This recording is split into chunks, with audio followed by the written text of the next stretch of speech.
All right, music fans, welcome back. It's just Harmless Dave, a real music observer, and this time observing a real article in real time for real people, just like you and me. This from the Free Times, South Carolina newspaper. This reviewer seems to kind of get things right. Congratulations. It says, without Buckingham, Fleetwood Mac offered as many gems as duds. Interesting. So let's read this here. Fleetwood Mac ripped the Band-Aid right off. The bass drum started that familiar thump, keying one of classic rock's most recognizable slow builds, forming into the bittersweet anthem The Chain. But on this night, it wasn't guitarist Lindsey Buckingham yowling out the opening number's searing rejoinder. What a bleeped up sentence that is. Yowling out the opening number's searing rejoinder. What is that even?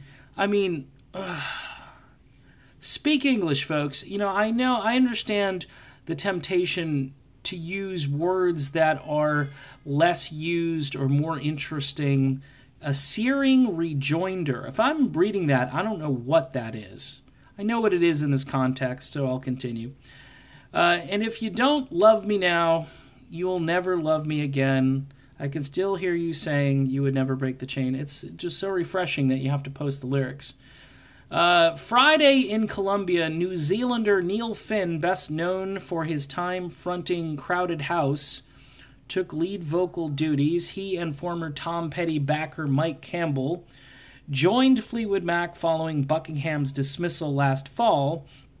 Finn never quite mustered the frenzied indignation that gives the song its spark, making for an uneven start to an equally uneven concert, one that offered stirring highs and frustrating missteps in equal measure.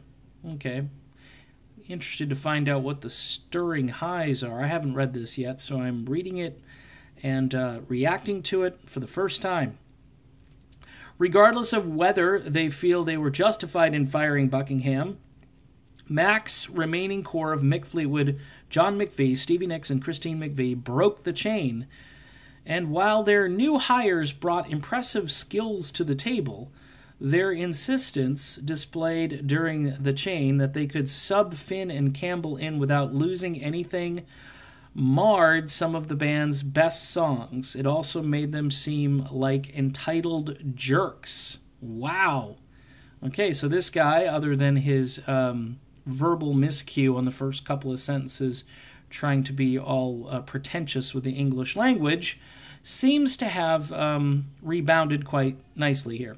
Though they're both great guitarists, neither Finn nor Campbell could replicate the crisp, percussive finger-picking that surges through the jauntier highlights from the group's famed 70s triptych of Fleetwood Mac, Rumors, and Tusk. Again, triptych is not a word that I've read too often, if ever. So, again, this guy he's just writing over my head. He's better than I am. I'm just making those observations. I haven't made, any accusations of bias or anything here. I think the article is good thus far, except it's written in a very pretentious way. And Finn's voice was somehow both too close and too far away from Buckingham's. Similar enough in tone, but lacking the nervy exuberance, this is where I really agree with this guy, that made his predecessor's performances pop, as in explode, I guess.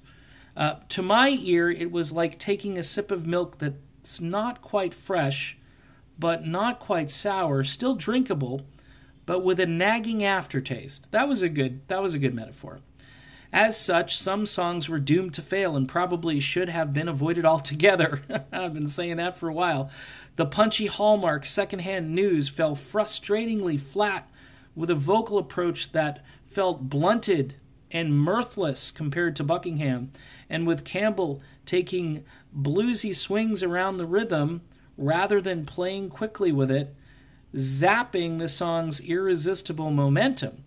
Similar vocal issues plagued pre-encore closer Go Your Own Way, and while the sweeping kiss-off was still big and energetic, Finn, and Nick's chummy glances fell limp compared to the fiery tension that came when she sang the song with her old flame.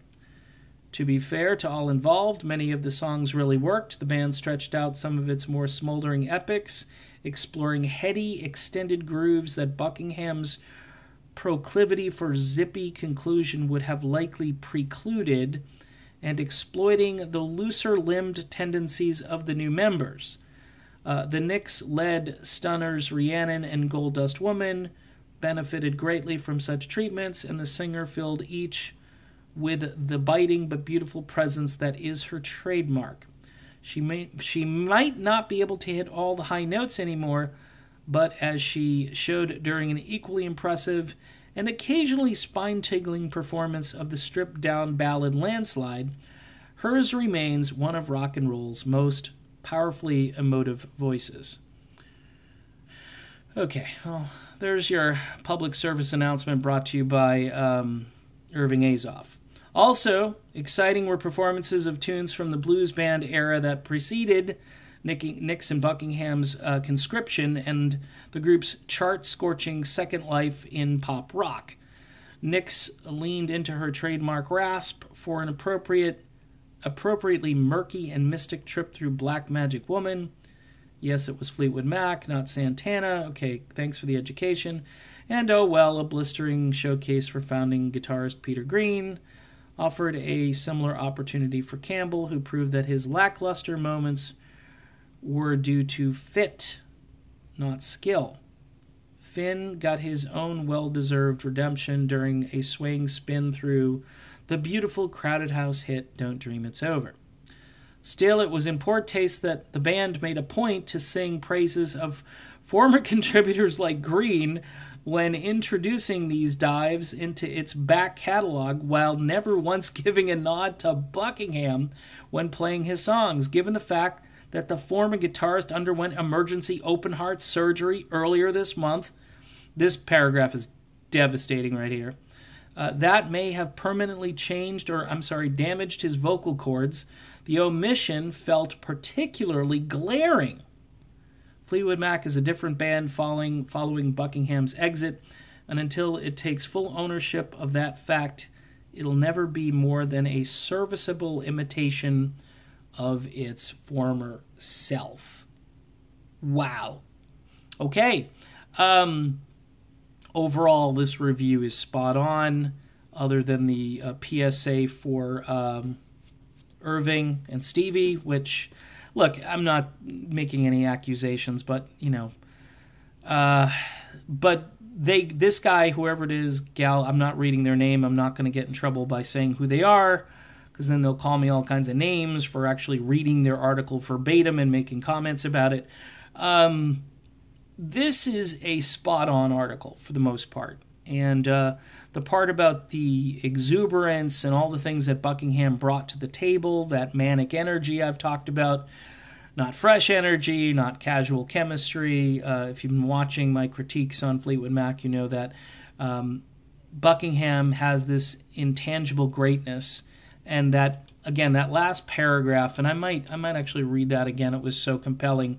Still, it was in poor taste that the band made a point to sing the praises of former contributors like Green when introducing these dives back into its catalog, while never once giving a nod to Buckingham when playing his songs, given the fact that the former guitarist underwent emergency open-heart surgery earlier this month that may have permanently damaged his vocal cords. The omission felt particularly glaring. And obscene, I might add. Fleetwood Mac is a different band following Buckingham's exit, and until it takes full ownership of that fact, it'll never be more than a serviceable imitation of its former self. Again, you can read this article, Free Times. This is a South Carolina publication. What is good about this website is typically when I do news websites like this, they tend to just bog down and my computer freezes because of all of the ads they're trying to display or play or whatever they do.